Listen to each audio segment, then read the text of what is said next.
Le dernier quart d'heure de Smart Bourse, chaque soir c'est le quart d'heure thématique. Nous nous intéressons ce soir à la grande famille des actifs privés. C'est une famille, une classe d'actifs et d'investissements qui monte depuis plusieurs années maintenant. Et dans cette classe des actifs privés non cotés, on trouve la dette privée qui bénéficie d'un momentum important. Depuis quelques temps, nous en parlons avec Estelle Delat, qui est présidente et cofondatrice de Private Corner. Bonsoir Estelle. Bonsoir. Merci beaucoup d'être là. Private Corner, comme son nom l'indique, à peu près en tout cas, est une plateforme dédiée aux actifs privés, c'est ça, qui a vu le jour au moment de la loi Pacte. Ça devait être 2018, c'est ça, si je ne dis pas de bêtises. La loi Pacte, c'est avril 2019. 2019, autant pour moi. Et effectivement, Private Corner, l'idée a germé quelques mois plus tard. Pour justement venir créer finalement une sorte de courroie de transmission entre deux mondes qui ne se parlaient pas ou peu jusque-là, puisque la mission de Private Corner, c'est de permettre à des professionnels de la gestion de patrimoine et de fortune, ainsi qu'à leurs clients patrimoniaux, d'accéder à une sélection de fonds à partir de 100 000 euros sur les actifs privés. Une sélection de fonds de premier plan qui sont habituellement accessibles du point de vue des gérants institutionnels à partir de plusieurs millions d'euros et que donc Private Corner vient rendre accessible au travers de la souscription à ces fonds à partir de 100 000 euros. Donc pour des professionnels de l'investissement, c'est ça?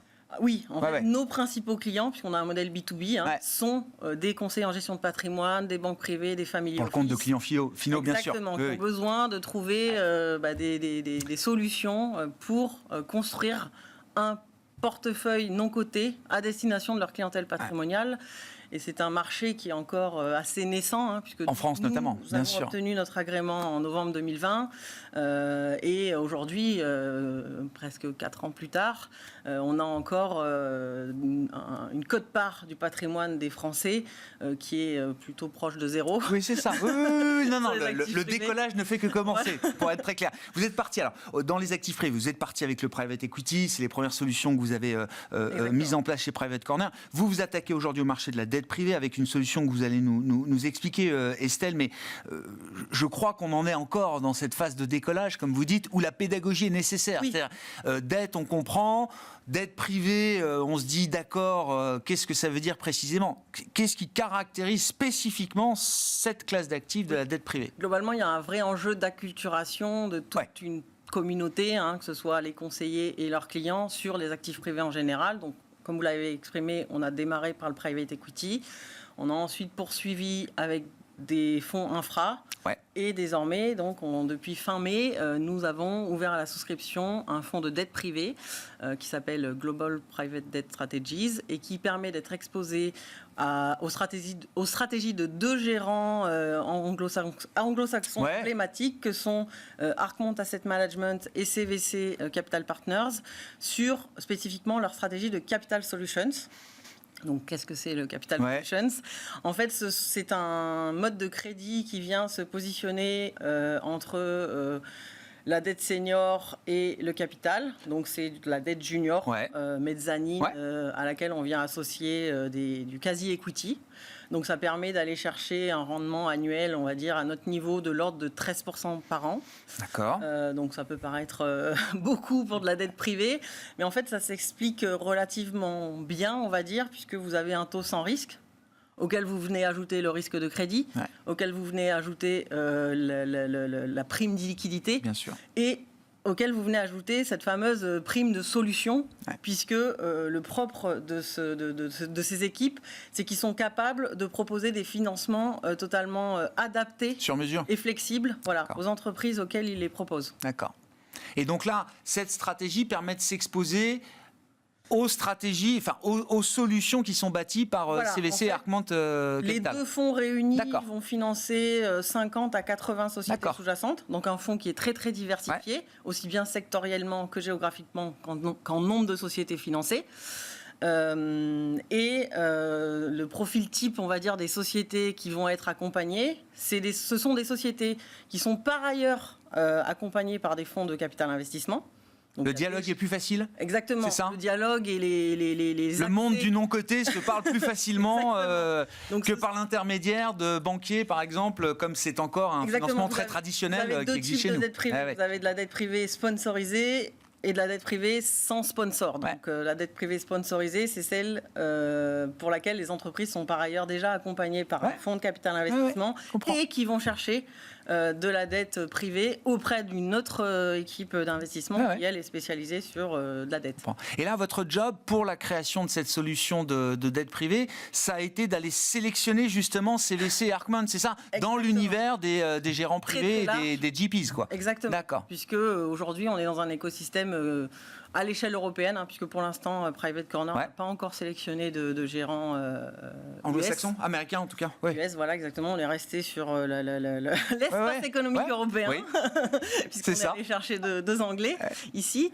Chez Private Corner, on a une équipe spécialisée dans la sélection de fonds. On opère un monitoring quasi permanent auprès de 500 sociétés de gestion et on surveille justement les calendriers de levée anticipés. L'idée, c'est vraiment en permanence d'avoir une sélection de 5 à 7 fonds qui permettent ensuite à nos distributeurs de venir construire sur mesure une allocation leur solution leurs clients. Pour leurs clients. Exactement. Qu'est-ce qui explique l'engouement pour la dette privée là, quand vous regardez le marché, l'industrie? Vous confirmez ce momentum et pourquoi maintenant? La dette privée, c'est un marché qui est mature aujourd'hui. C'est un marché qui a vu le jour au début des années 2000, qui a connu un bel essor, naturellement, post-crise 2008, puisqu'il a fallu se faire le relais des banques. Bien sûr, tout était gelé côté bancaire, soumise à réglementation, régulation, etc. Réglementation et de régulation. Donc c'est vraiment à ce moment-là que la dette privée a connu son accélération, sa phase d'accélération.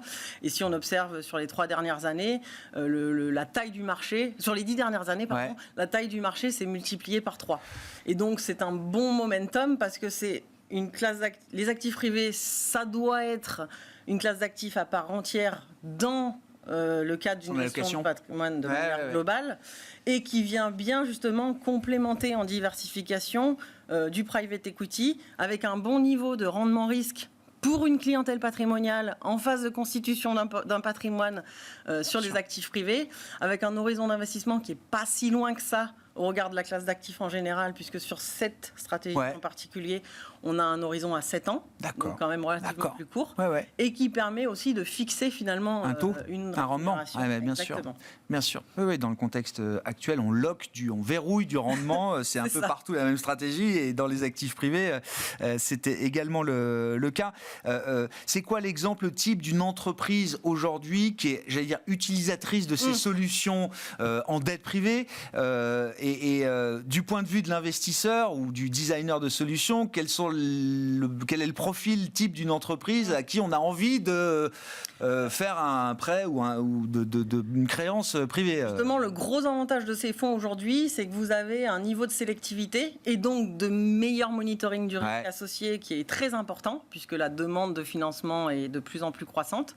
Et donc, si on doit prendre le profil type la carte d'identité d'une société candidate justement à la dette privée en Capital Solutions, c'est une entreprise qui est leader sur son marché, qui va avoir 50 à 500 millions d'euros de chiffre d'affaires, donc le spectre est assez large, qui est sur un marché donc en croissance, qui est souvent soumis à ce qu'on appelle des tests de consolidation, et qui donc va avoir besoin d'être en capacité à mobiliser du cash assez rapidement. C'est là aussi une des vertus de la dette privée par rapport à la dette bancaire intermédiaire, souvent constituée d'un pool de 3 à 5 banques, et qui a des latences opérationnelles beaucoup plus importantes que ne l'ont les fonds de dette privée et qui ont une agilité, une flexibilité. Oui, c'est ça. Là, ça peut aller vite. Débloquer du financement rapidement. Un dossier, il va être financé sous plusieurs semaines avec un fonds, là où avec une banque, c'est sous plusieurs mois. Donc, quand vous avez des enjeux de compétitivité pour une entreprise, elle est prête à payer justement cette fameuse prime de solution pour justement gagner des parts de marché, avec par ailleurs aussi, pour finir sur la fiche d'identité type d'une société, une diversité de clients importante. Et donc, l'assurance d'avoir aussi des revenus récurrents, ce qui vient aussi monitorer pour le créancier, c'est important. Le niveau de risque de défaillance associé justement à la classe d'actifs et à avoir un coussin de sécurité par rapport à cette stratégie. Une entreprise qui incarne cette fiche d'identité, c'est Cegid, vous dites, parce qu'elle se retrouve dans les solutions, enfin dans les sociétés qui est financée par le fonds CVC en l'occurrence, qui cochent Et qui ont des ces ambitions. critères. Donc on est dans les ESN, services numériques, etc. Donc le build-up, etc. C'est ce besoin d'agilité, de flexibilité, la récurrence des revenus. Développer à l'échelle européenne. Le fait justement d'être sur un marché où il y a finalement de fortes barrières à l'entrée aussi, puisque vous êtes leader sur votre marché, donc c'est plus compliqué pour des concurrents de venir se positionner en face de vous.